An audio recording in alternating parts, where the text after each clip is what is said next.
This show is part of the RetroZap.com podcast network.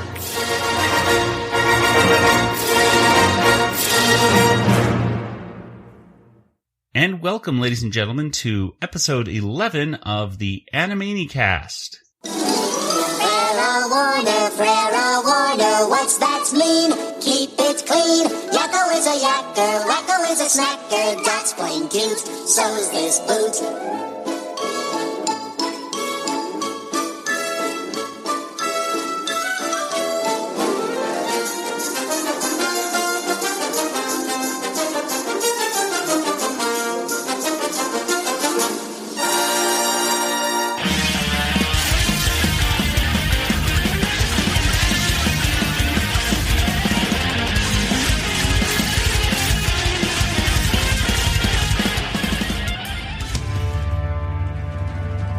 Ma chère mademoiselle, it is with deepest pride and greatest pleasure that we welcome you tonight.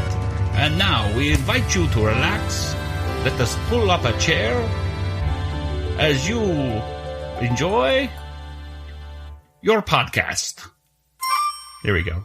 I figured today, I'm dying. I figured today I would do... Is some Beauty and the Beast. Since we have a very French episode today, I thought I would do a French introduction, sort of, for everybody.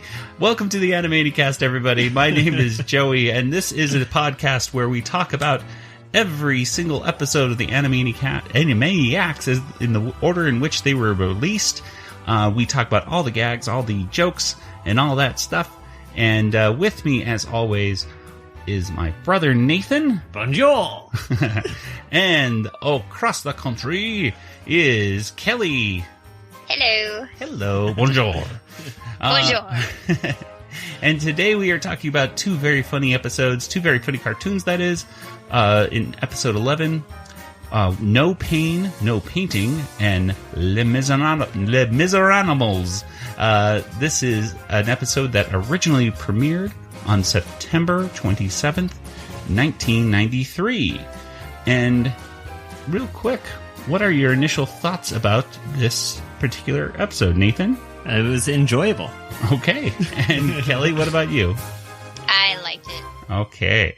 Well, today had a different intro. Yes. A brand new one. It started off with the words, "How urbane-y." How urbane-y. Which, Confused me.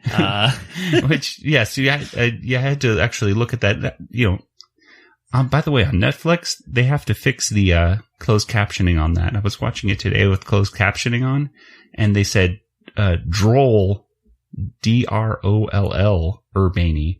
So, I don't know what that person was thinking, but it's how urbane-y. And for those of you who would like to know, from grammatarist.com, urbane. Urbane means having a suave manner, behaving as a sophisticate. In the mid-1500s, urbane meant pertaining to cities as well as having a certain polish and sophisticated manner.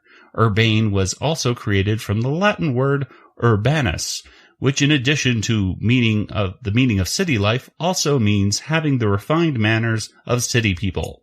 Somewhere in the 1800s, the spellings and meanings of urban and urbane became differentiated. So there we go. We all like to feel very urbane-y sometimes. And Sure, yeah. Sure, why How not? urbane-y. Yes. Which ironically the Warners are hardly urbane-y in any way. So there you go.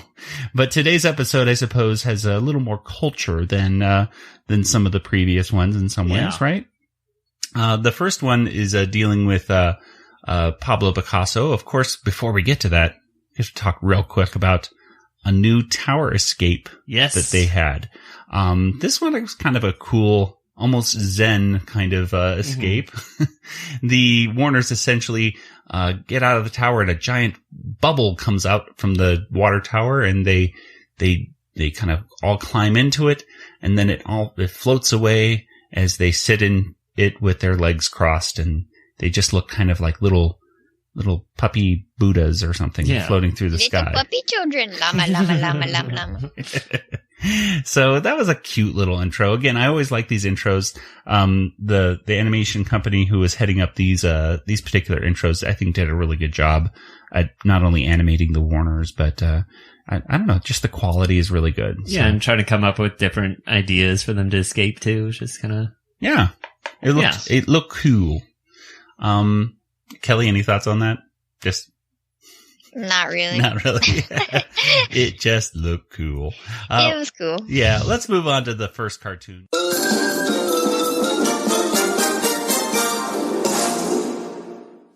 No Pain, No Painting. This was written by Peter Hastings, and it was directed by Alfred Jimeno, or whatever, and Dave Marshall. And Nathan, what would you basically tell us about the synopsis? Well, the Warners are in France. They meet Pablo Picasso, and they are trying to audition to become models for his paintings, but he wants no more dogs, well, or whatever they are. And instead they end up playing Guess the Picture. And during the game, they leave a bunch of abstract art. And when the art critic comes in, he loves that art more than anything else Pablo has. So the Animaniacs end up making it for him for Franks. Well, there we go. Yes, there's a lot of Franks jokes in this one. Yes. So yes, the Franks and Beans were going around, and yeah, it was a very cute episode. This is our second time we had an intro that was very similar to a previous episode. Did you notice? Do you know which one I'm thinking of? Cookies for Einstein. Yeah, Right? Cookies for Einstein. In fact, I went back to Cookies for Einstein. It's the same Frank Welker, I believe, is the narrator for both. And both this and Cookies for Einstein start off with in 1905. Okay. Actually. Bern, Switzerland, 1905. Home of cheese, clocks, chocolate, and neutrality, but mostly chocolate. Paris, 1905. Home of the Arc de Triomphe, the Eiffel Tower, and lots of French people. So the Warner, I don't know, maybe in this continuity, they went to Switzerland and then they went to France, perhaps. I don't know. It was in the same year. That's fine. Same year. They're going throughout Europe during this year. Ooh, it's kind of like the Young Indiana Jones Chronicles. You know where what? They're at like different places at different years and meeting famous people. I was thinking the same thing, Kelly, because I know there's that. I know that there's at least one episode with Pablo Picasso on Young Indiana Jones. It was Paris, 1908, I believe. Well, there we go. Just 3 years after the Animaniacs. Not obsessed. Yes. I got to get all the Young Indiana Jones on DVD.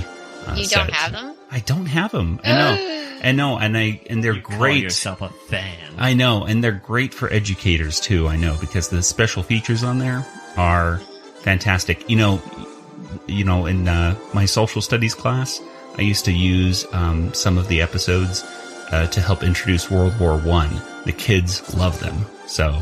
Oh, wow. Yeah, they're great. They're really, really educational. Yeah, and they're meant for... I learned tons of stuff from that show I never learned in school. Yeah, well, I know George Lucas actually kind of aimed his audience towards that kind of middle school level because he thought kids weren't getting, enough education around that time period. So there we go. So speaking of Animaniacs... No. So yes, I'm glad you brought that up because I did think that, like, Pablo Picasso, he was in Young Indy a few times. Yeah. So anyway, very cool. So, Nathan, what did you think about this first, episode? What are some highlights for you? Oh, it was quite fun. I liked seeing all the abstract art that the Animaniacs were making. And I liked all the French, jokes they were making with, wee wee and Wee wee. and Franks and things like that. So Yes. well, it was enjoyable. And Kelly, what about you? I liked it, but I watched it the other day because to get ready for recording the podcast. And today I was trying to think, what was that other segment on Animaniacs besides Les Miseranimals? And it took me a moment to remember it. So it didn't leave as much an impression on me, probably because I'm a real big fan of Les Miseranimals. And that one stands out to me from this episode. But other than that, I did like it. I thought it was cute. I liked all the jokes as well. And seeing Picasso's art, I studied him a little bit in school. And not so much a fan of his cubism, but I liked some of his rose period and blue period and things like that. And he's a very fascinating individual. See, I had no idea whatsoever that actually had anything. Like, he talks about his blue period and his rose period, and I just thought, okay, they're just making up stuff, because he was showing clown, hobo pictures, of course, right there. Which that clown actually has a name. He was an actual person. His name was Emmett Kelly. That's what I thought. Yeah. I thought it was an Emmett Kelly clown. Yeah, he's an Emmett Kelly clown. Pictures are all over the place. And, so I had no idea actually had a rose and blue period. So there you go. Mm-hmm. And of course he did not paint the dogs playing poker. Yeah. He destroyed it in the episode, so. No, that's why. Yeah, someone else did do it. Those dogs went down the street and they got painted by somebody else. Exactly. So, actually, one of those cubist pictures is actually apparently a caricature of one of the producers. He's a producer / director, Rich Aarons, apparently. To me, he kind of looked like Ringo Starr. And I kind of had flashbacks to Marge Simpson painting Ringo Starr in all those different fashions and everything. I don't know. To me, I think of Pablo Picasso and his cubism, and I think of how some of his art influenced the creators of the Clone Wars, and how there's like this big mural in Mandalore, and how it looks like one of Picasso's paintings. His big. Was it Guernica? Yeah, that's the one with war and stuff, like the people crying and stuff. Yeah. So that's all I think. I just immediately start.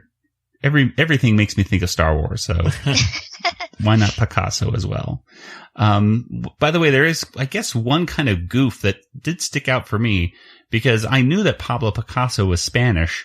And he is speaking with a very French accent in this particular episode.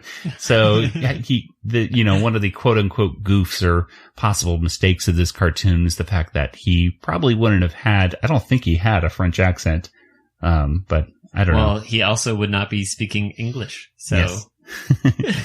Good point. Yes. Good point. We'll talk more about accents a little later. One other cool little thing that I saw was in the intro, and I can't confirm this or not, but when the narrator is talking about having its home to this, and lots of French people, this one character on a bike rides by, and it looked a lot like Jackie Gleason.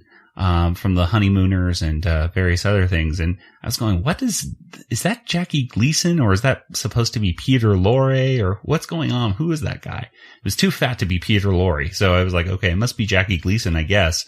So I went on to Google and typed in Jackie Gleason and France. And I think whoever was designing that character was trying to go for Jackie Gleason in a movie called Gigot, Gigot.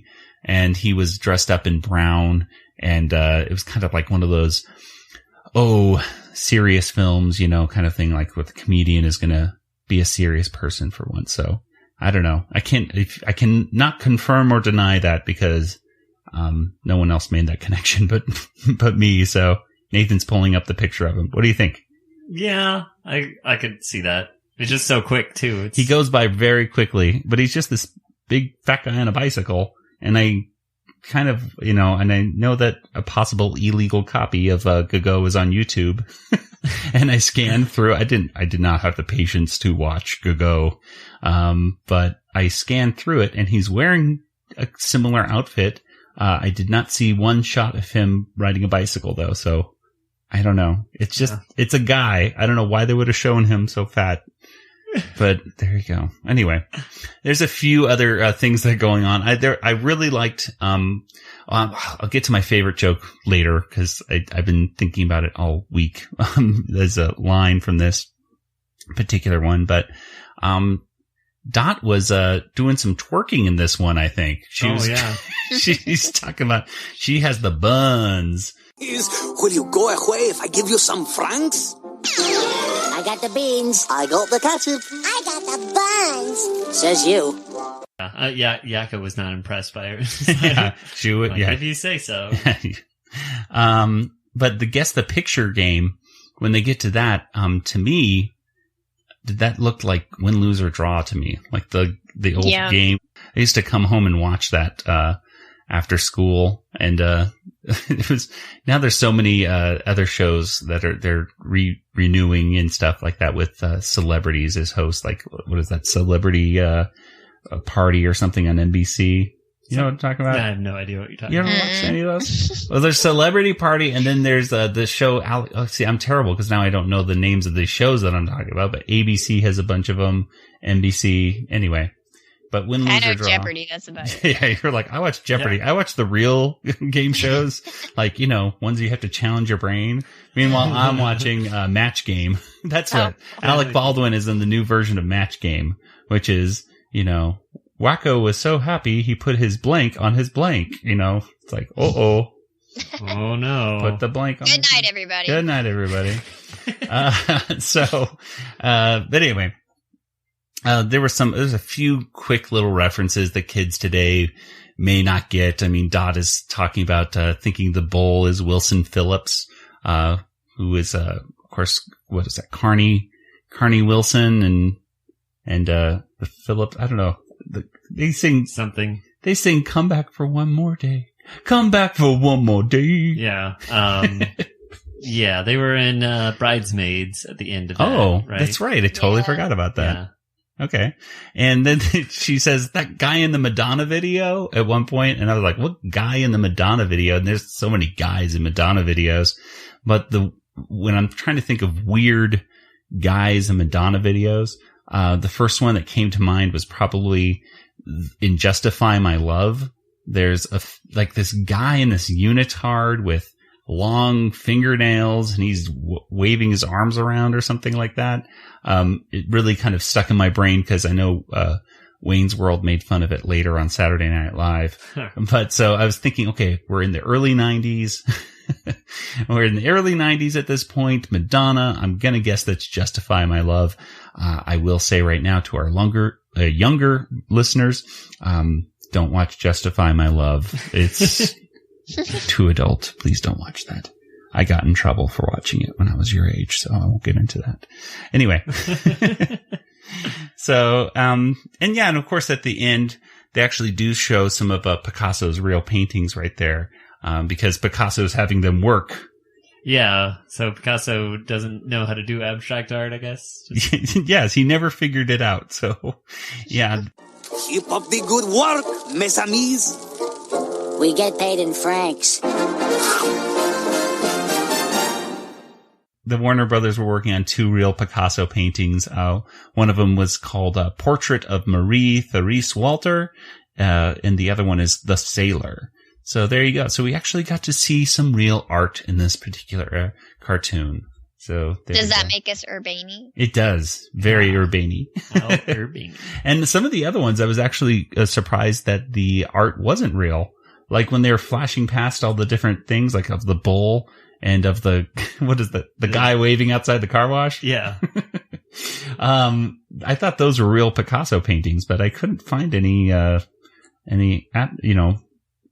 evidence of them being real. So I guess, hey, they really, at least the people animating this episode knew how to capture his style for this particular one. So that was cool. Anyway, do you guys have any particular favorite parts or lines or anything like that before we move on to Les Miseranimals? The pee-pee jokes. Yes, definitely. That was my favorite line. Did you know there's pee-pee on your smock? Disgusting. And it's such a stupid thing, because why would Pablo Picasso have his initials right on his, I mean, he's just asking for it. Yeah. So we should go. Oui, oui. Pardon? Oui, oui. Ugh, the stuff they're getting away with on kids shows these days. You go to your room until you can clean up your language, young man. Kelly, anything for you? Any particular lines that might stick out? I liked it when they went and told him that they'd be his models, and he's like, I'm no more dogs after the dogs playing poker. And like, we're not dogs. And he's like, well, no more cats. And sort of that whole running gag of what kind of animals or what are they? That kind of goes back to the beginning of the show. And I just thought that was cute. And of course they kiss him a lot too, because it's a European thing. Yeah. It's European. We're not cats. You are large bugs, maybe? No, we're the Warner Brothers. And the Warner sister. I'm Yakko. I'm Wacko. And I'm as cute as a button on a teddy bear's nose. It's a European thing.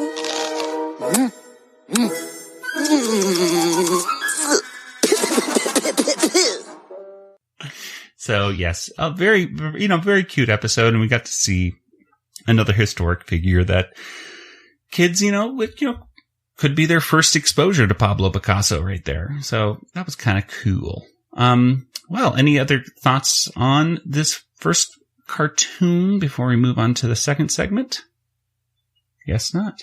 Okay, Nathan's going, Okay, Not say anything well, else. let's move on to segment 2.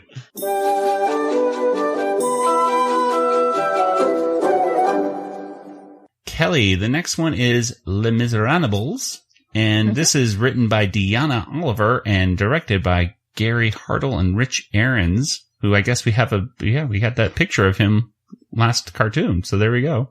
What can you tell us about Les Miseranimals?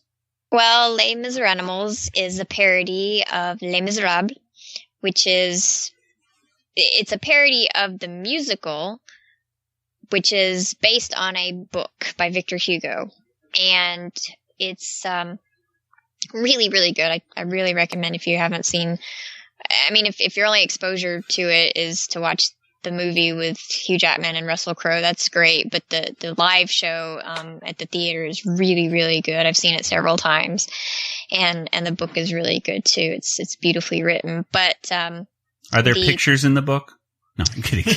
No. Oh, okay. Well, and it's like 1,500 pages. Wow. So. It's a long one. okay. It's really good though. All right.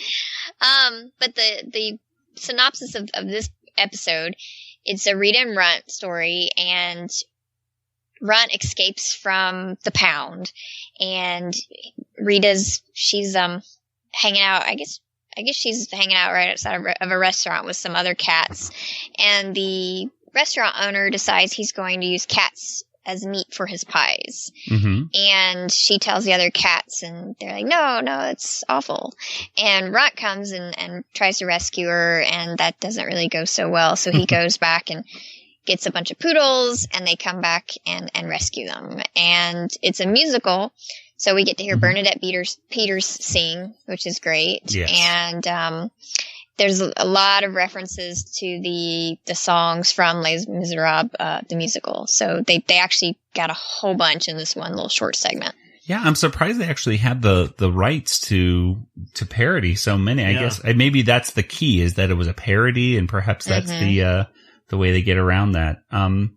Well, now I have never seen. I know of Les Miserables, but I've never seen it. The movie, either one of the movies. I know there was one with Qui-Gon in it. Sorry, Liam Neeson. That one was, I love the Liam lightsabers Neeson. were a That little one much. was not a good adaptation at all. It's not a good adaptation. Well, it's, what would they just change like the story too much? Is that the reason? Well, I've always been a fan of the character Eponine. She's got a relatively small role, but she's sort of a love interest, or she has a crush on Marius.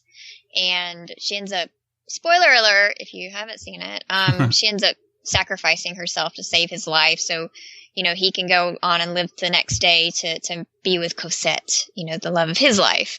And it's just this sort of tragic, story, and how she's been down on her luck and, still loves him enough to sacrifice her life. And she has this beautiful solo song. Well, it's actually more a duet, when she's dying in his arms and in the stage play. And they completely eradicated her character in the Liam Neeson version. Wow.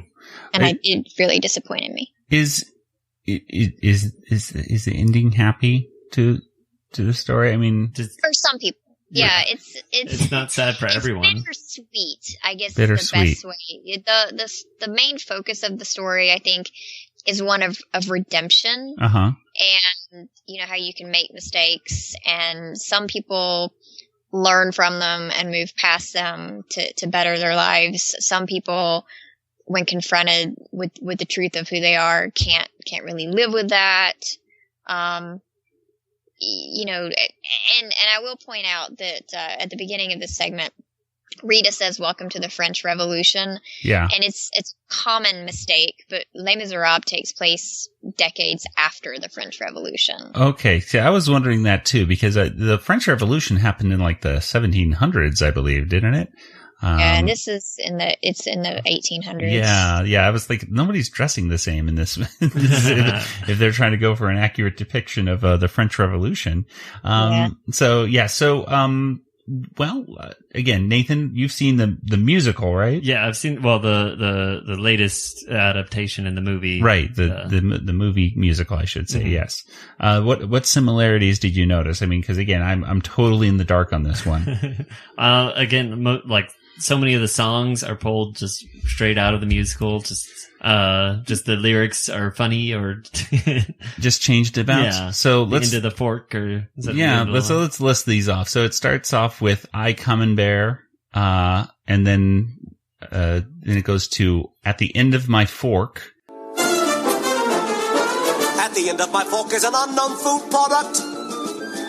You miserable fool, that's a bit of sardine. If that's a sardine, then I'm the bloomin' McQueen. Forgive us, sir, but your gourmet pies are obscene. We want protein. And which is a parody of the tune "At the End of the Day." At the end of the day, you're another day older. And that's all you can say for the life of the poor. It's a struggle, it's a war, and there's nothing that anyone's giving. On what they're standing about, what is it for? And then it says, it goes to "Look at Rita." Look at Rita ripping up her fur. Think she's such a fancy one, just listen to her purr. Arrogant Rita, oh so marvelous. Auntie precious kitty better than the rest of us. P.U. girl, you're odoriferous. Which is a parody of "Lovely Ladies." Lovely ladies waiting for a bite, waiting for the customers who only come at night. Lovely ladies ready for the call, standing up or lying down or any way at all. Bargain prices up against the wall. And by the way, there's two cats in there. Kitty Dukakis, Cat Baloo. Oh, yeah. Kitty Dukakis. Do you know you remember Kitty Dukakis at all, Nathan? No. No, I didn't think you would. Kitty Dukakis was the wife of now I'm forgetting Dukakis' first name. He ran against Bush. Michael Dukakis. It was Michael Dukakis. I was going to say David for a second, but that doesn't sound right to me. Anyway, Dukakis. I'm going to say Michael Dukakis. He ran against Bush in the 88 election. So yeah, Nathan, you would definitely not remember that. Definitely don't remember that. You were a baby. Nathan was a baby in the 88 election. Definitely a baby. So, yeah. So yes. So that's Kitty Dukakis. And then Cat Baloo, I had no idea, but that was Jane Fonda, Western/comedy, apparently when Jane Fonda was really smoking hot and stuff. So there you go. And, there's a cat apparently named Kitty Litter. So, there you go. And of course, one of those kittens looked kind of like Figaro to me, like from Pinocchio. Didn't it to you at all? You notice that? Yeah. Just a little bit. The one that, tells everyone that they're going to be eaten. Yes. That one looked like Figaro to me. Anyway, then there's one called, My Flat in Gay Paris. I know a flat where I can nap, safe on a chair or in a lap. I won't end up in a recipe, not in my flat in Gay Paris. Which is the big song that Rita sings, which is a parody of Castle on a Cloud. I know a place where no one's lost.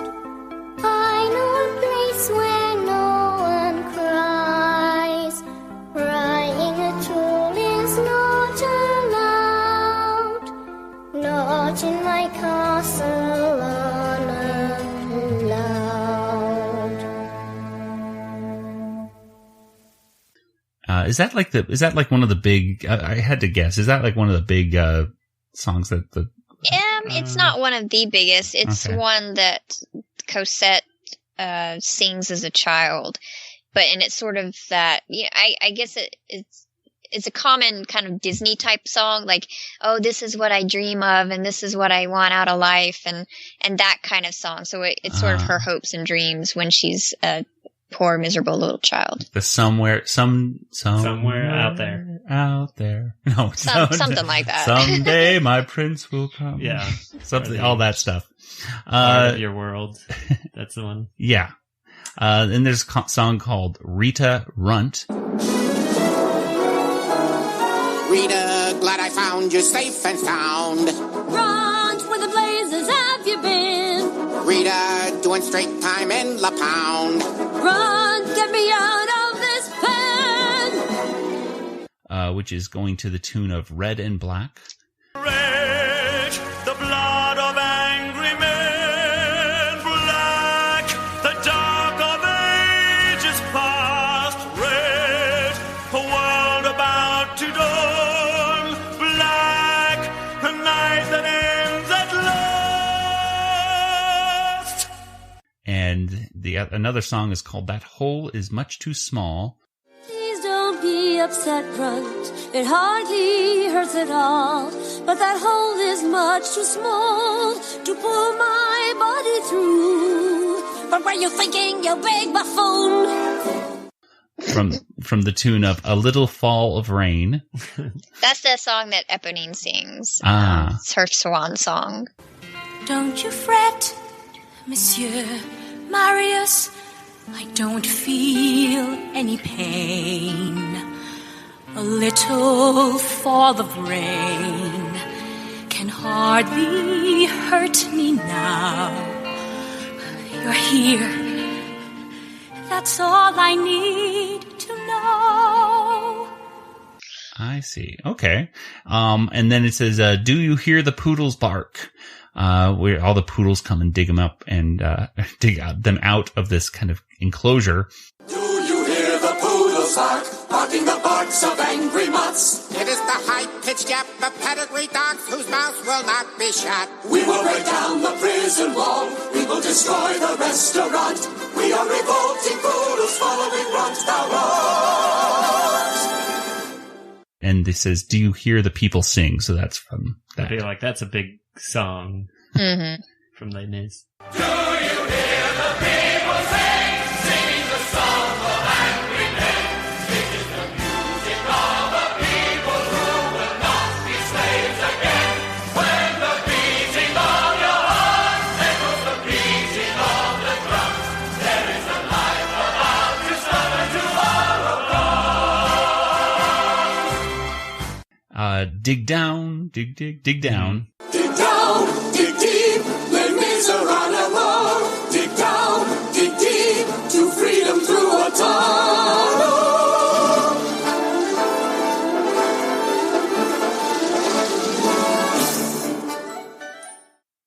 Is from Look Down.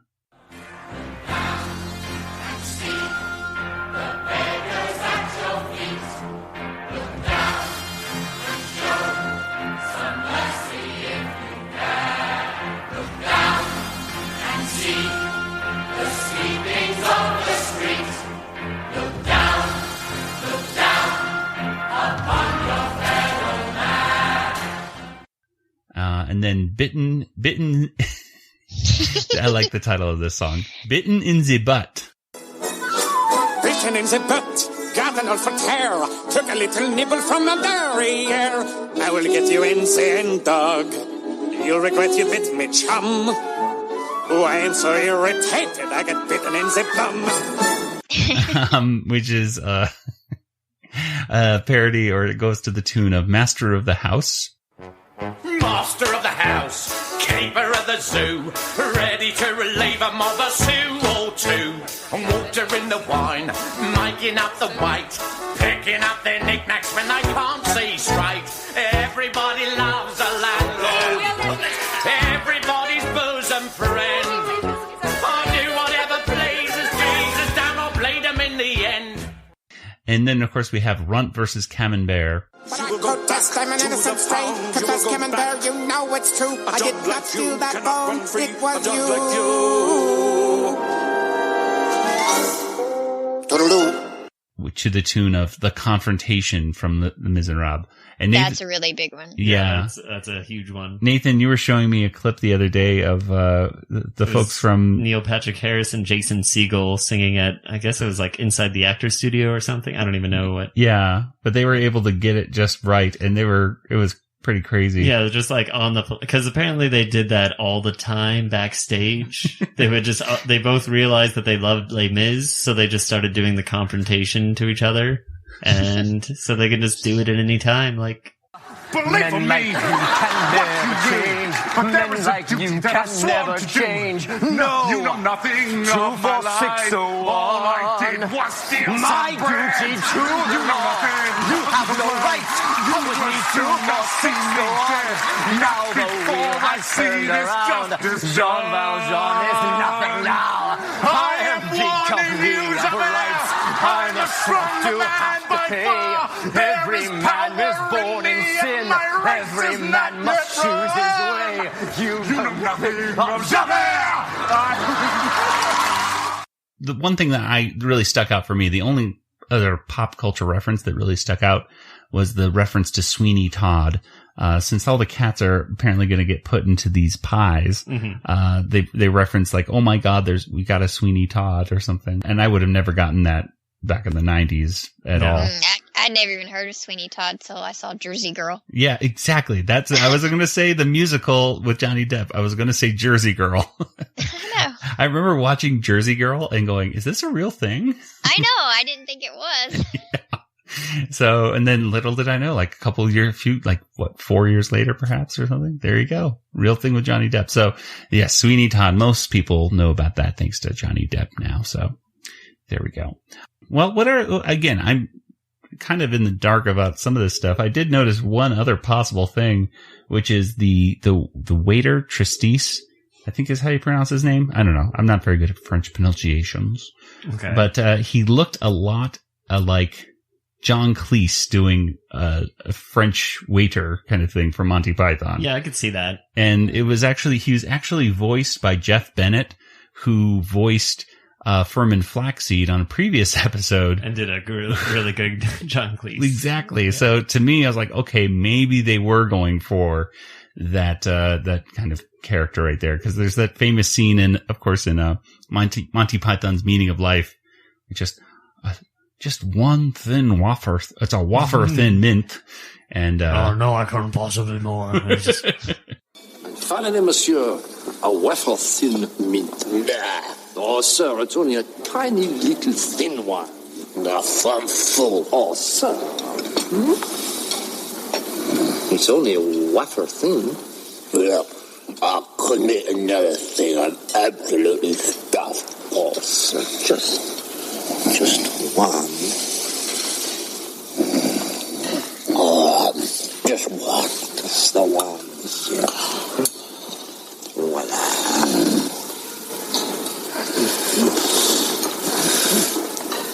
Bon appétit.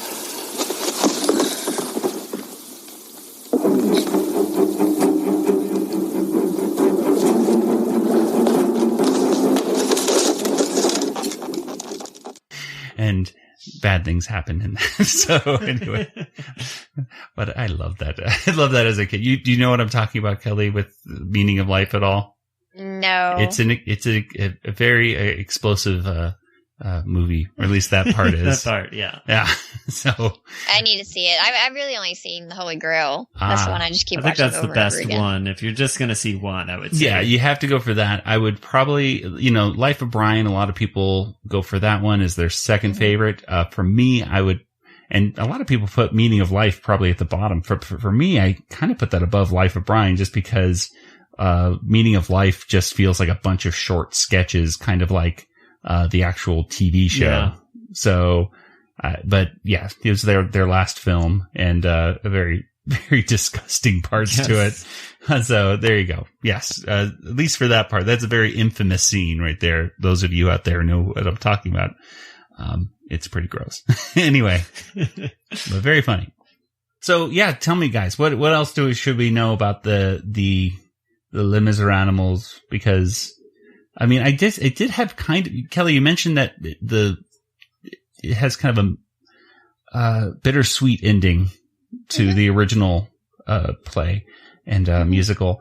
I guess one kind of did too, which I never caught until today, like watching it, that they were going off to France. They're going off to Paris. I'm sorry. Yeah. And their line is like, hopefully we'll find shelter there.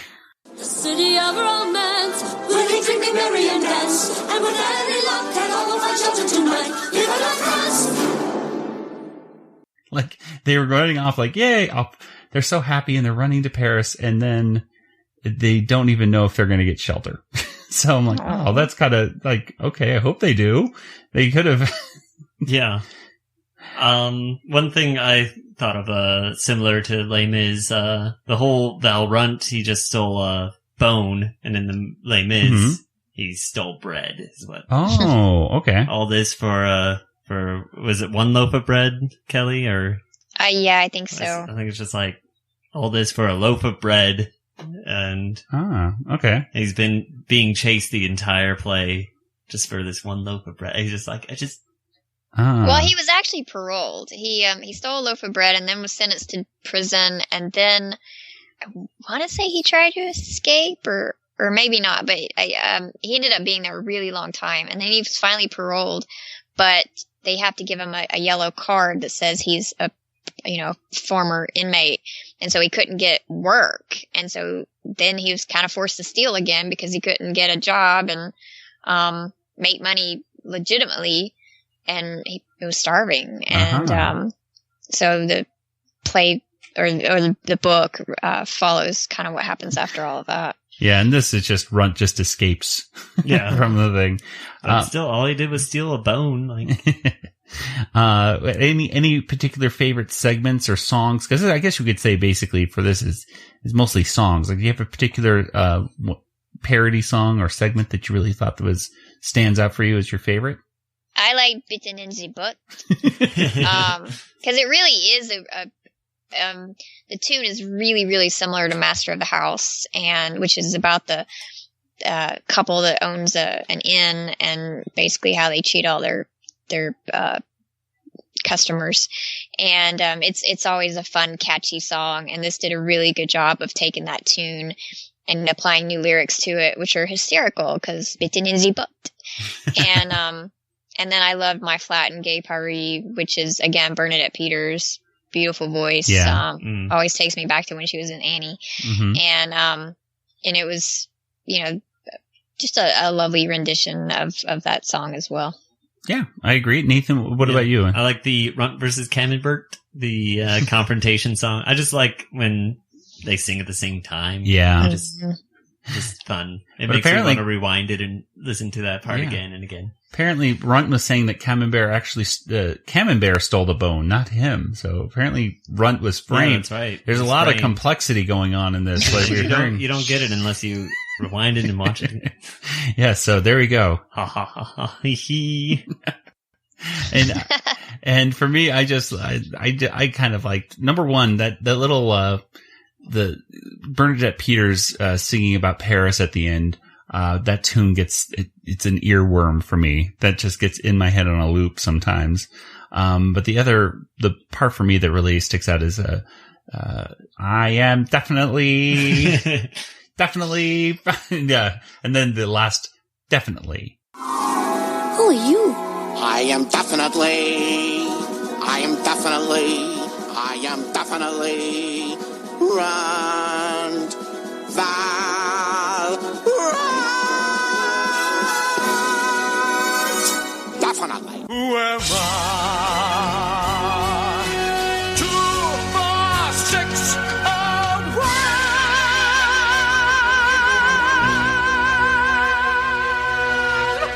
Definitely. Always kind of cracks me up because I think that's cute. And really, I mean, overall, this is probably just, my favorite Rita and Runt segment. I can't think of another Rita and Runt segment offhand that you like it all. That I really like that much. And I think as the series, and you haven't even seen the musical. You'll appreciate That's it true. so much more if you watch it. That's true. And I think so. It is my favorite Rita and Runt right now, and probably will remain that way. But I think that as the series goes on, I think the amount of Rita and Runt episodes really go down. Yeah. I want to say that, and I might be just grasping at memory straws right here, but I think they even reference like where's Rita and Runt like on a poster or something like that in like a future episode. Some of the listener experts out there, if I am somewhere close, you know what I'm talking about. And and if I'm totally off, I am totally off. Then you're just not a big fan like Joey. Yeah, there you go. They may have had problems getting Bernadette Peters to come in and do the voice. That's I what don't I'm know what her schedule was like back then, but if she was doing a show or something that she was in, regularly, they may have had to cut back because of that potentially. Yeah, that's what I'm thinking as well. So in Les Mis, I believe they sing the entire time. I don't think there's any. There's not one time where they actually talk like normal. It's all sing talk, right? Is that right, Kelly? Yeah, I think in the movie they may do some talking, just a little bit, but the musical it's from start to finish completely singing. So it's pretty fun but when you go to see it, or just expect that. I had a friend text me once and just said they sing the whole time, and I didn't even know what that was. All he sent me, I didn't know what he was talking about. So I was watching Wreck-It Ralph, and it was like he wrecks everything. Like, so in the musical, do they have British accents, like British Cockney accents, like this one? Yes. Well, it depends on who's singing, but there are definitely Lovely Ladies. Yeah, definitely. that one. Definitely. Yeah. Definitely, they definitely have accents. That kind of bugged me. I don't know. I was like, aren't they supposed to be and honestly, that's got to bug people in France more than anybody, I would think. Like to have people that are British sounding in your French musical. I don't know. Just my thought right there. It happens all the time. Like I was playing Assassin's Creed, like Unity or something like that, and everybody has a British accent. I'm like, where are the French people? Well, it's like Drew Barrymore in Ever After, which I love that movie, but it's in France, and she does not have a French accent. Yeah, I remember that. Or say Kevin Costner in Prince of Thieves, which I didn't think twice of as a kid, that Kevin Costner has no British accent until, Men in Tights had to point that out for me. And why should the people listen to you? Because, unlike some other Robin Hoods, I can speak with an English accent. Yeah. So anyway, a very sweet segment. Any last thoughts on this before we start to wrap up this episode? No? Okay. Well, let's go ahead and go to the last thing, which is the chase ending. Another quick, running up the tower to go away for the episode. The Warners basically return to the water tower and they flip a switch out of from Wacko's gag bag, and the switch is flipped down. The escalator goes down from the tower. And escalator goes down the hole. And when Ralph, and then they go up the escalator into the tower, and of course Ralph has to chase them into the water tower for some unknown reason. Yeah, no one knows why. No one knows why. But when Ralph flips the switch to go up it, an anvil falls on his head instead, and then the Warners do their signature look at the camera and shrug. And then go in. So, and again, not much to say about this unless you guys have anything. Again, a nice, cute little ending right there. That gag bag thing with Wacko, I was watching, I have yet to watch Les Miserables. I have been watching, more Marx Brothers films, and that gag bag, Harpo does have a bag in one of the Marx Brothers films. I'm going to probably mess it up right here. I think it's called Go West. Yeah, it's called Go West. And in that film, Harpo's bringing out various things from a big bag and everything. And I'm like, oh, okay. So there you go. It's like the Animaniacs again. So there you go. Another connection to the Marx Brothers, even that bag. So there we go. And at the end, they always say, I'm Yakko, I'm Wacko, I'm And I'm cute, so they've done that one at least once before. At least once before. So, okay, well, before we start wrapping things up, it's time. It's time for our water tower rating. Oh. So I'm going to ask you guys to give a water tower rating and your favorite, I'm going to say your favorite line of the entire episode. Okay? The one that stuck out the most for you. So who wants to go first? I'll go first. Okay, Nathan, you go first. Okay, I'm going to give it 3.5. All right. Water towers. Why is that? I enjoyed both segments very much. I almost gave it a 4, but I guess just because as a kid I didn't know what Les Mis, so I think I didn't enjoy it as much as a kid. But now that I do know Les Mis, I enjoyed it more. I don't know. They're both very fun. I think my favorite line was probably the PP. We go wee wee, and then the things they get away with in cartoons. Things they get away with cartoons these days. And Kelly, what about you? What is your rating? I'll give it 4 water towers because I really, really liked Les Miseranimals, and I thought the Picasso segment was also a lot of fun. Okay. Very cool. And I'm going to give it 3, mainly because I'm not familiar with the Miserables. Mm-hmm. And it was cute. I did like the Pablo Picasso one. I kind of forgot about the Pablo Picasso one a little bit. Mm-hmm. And I do love, Kelly, what's your favorite line? I gotta get to that. What's your favorite line of the whole one? You know what? I think I'm going to choose the lyric from Beaten in the Butt, where he goes, "Got an awful tear, took a little nibble for my dairy year." Yes. That is so funny. It gets in my head, so that one's kind of an earworm.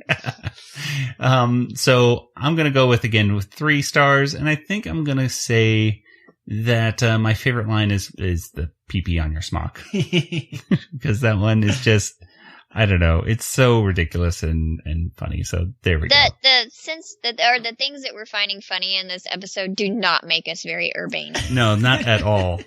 Not at all. Hello, listener. This is Jess Harnell, the voice of Wacko and Animaniacs, and you're listening to Animanicast, which is the best thing you could possibly listen to, especially if you're not wearing pants. I'd love to go on talking to you, but I can't because I've got a potty emergency. See you later. Okay, so here's the results of last week's poll. Hey there, this is Jimmy. I'm filling in for the announcer guy here at the park to give you the Animaniacs poll results. So, listeners were asked which of these hashtag Animaniacs songs do you like the most? And let's see here, 17% said the etiquette song. 21% said the Acme song. 29% said what are we? But 33% said let the anvils ring. So that's the winner. Let the anvils ring.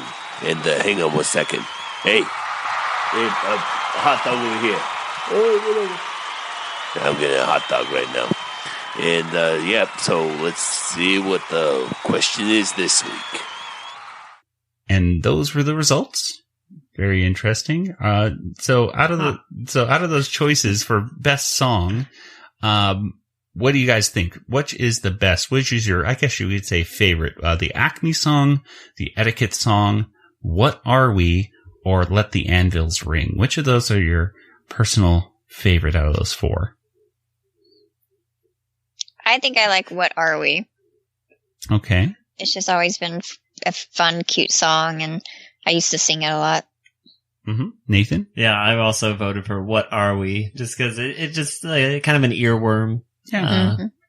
And I'm going to go with, I really do like What Are We, but I'm going to go with Let the Anvils Ring. Just because, I don't know, it's just been in my head a lot more recently. It has nothing to do with the fact that we watched that one last week, right? Probably not, but that one's just, yeah, it probably is. But anyway, but we have a brand new poll. Ba, ba, ba, ba. Yay! And Kermit Lil. Now this, We're all done. Nathan, stop flailing your arms. I'm sorry. Okay. No more fangirl Get too flailing. excited. Okay. Okay, I stopped. Okay, thank you. Which of these? Here's the question. Here we go. Serious. Very serious Animaniacs podcast. Which of these historical characters had the funniest appearance in Animaniacs? And we have 3 historical characters so far that we could really think of. We had Albert Einstein, then we had Michelangelo, and today we had Pablo Picasso. Ooh, can I vote now? I know which one you're going to vote for, but you cannot tell officially what your answer is until next week. Yeah, people can find out. Next week. Yes. Or you can just listen to a previous episode and you'll probably know. So anyway, with that, ladies and gentlemen, we're going to go ahead and wrap things up this week for the Animanicast. Just a quick reminder out there for everyone to go on to iTunes and leave us a nice 5-star positive review. It's appreciated so much. And that's how people find us and learn about the great podcast. At least that's what I've been told. You know, Yeah. I'm no expert. And if we do another, contest, you'd be entered in it. Oh, that's if we right. ever did one. Yes, that's true. If we ever do one, which I'm sure we will do one at some point in the future, you'd be first in line for that. So get them in now. Early. For that yet announced contest, you'll be number 1. Now I got some things that we can give away that I think are Animaniacs related. So I do. Just get in there now, and then there you go. Yeah. Get in, vote early. So anyway, and also don't forget to share. You can also share your thoughts on episodes as well.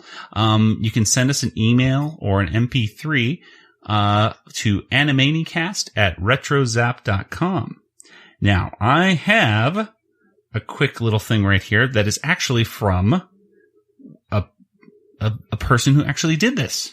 Oh. Yes. And it's true. William Clark, one of our listeners, sent us some audio. Well, technically he sent us a video, but you know, whatever. That's good enough. But there was audio with the video? Yes, he did. And that's what we're going to listen to right now. So here's William Clark. King Yakko was a great episode. It was filled to the brim with great jokes, well-written dialogue, and a great villain. Some great animation by Wang, and some really great quattro march humor coming from Yakko. Thanks for letting me be on the podcast, guys. Still enjoying it to this day. There we go. Short and sweet right there. Yeah. Even a dog was in there, maybe? I heard a dog barking. I don't know. Let's see. William, what do you got over here? Any dog? I don't know. See. Well, I can't play it again. It won't play again. Oh, there it goes. Well-written dialogue and a great villain. Some great animation by Wang. I heard a dog. And some really great quattro march humor coming from Yakko. Thanks for letting me be on the podcast, guys. Still enjoying it to this day. I think I still heard one, but okay. Anyway, thank you very much, William. And of course, any comments, send them on our way, and we'll share them on the podcast. We also have, you can get in contact with us and some other listeners as well over at facebook.com/Animanicast. We're on twitter.com/Animanicast as well, and retrozap.com/Animanicast, where you can see all of our previous episodes as well as sometimes very thorough show notes that we put on there. Sometimes, I even put some additional jokes in there from time to time. So there you go. So check those out. And of course, if you want to send us an email, it's animanicast@retrozap.com. And speaking of RetroZap, there's tons of different podcasts on there that you should check out. To name just a few, there's Brews and Blasters, there's Skywalking Through Neverland, there's Techno Retro Dads, there's the ArgCast, and all your different geeky and nerdy and just general needs in general for entertainment are all at retrozap.com. So check them out. And we will see you next week for a garage sale of the century. Oh, yeah. And West Side Pigeons. Another musical. 2 musicals in a row.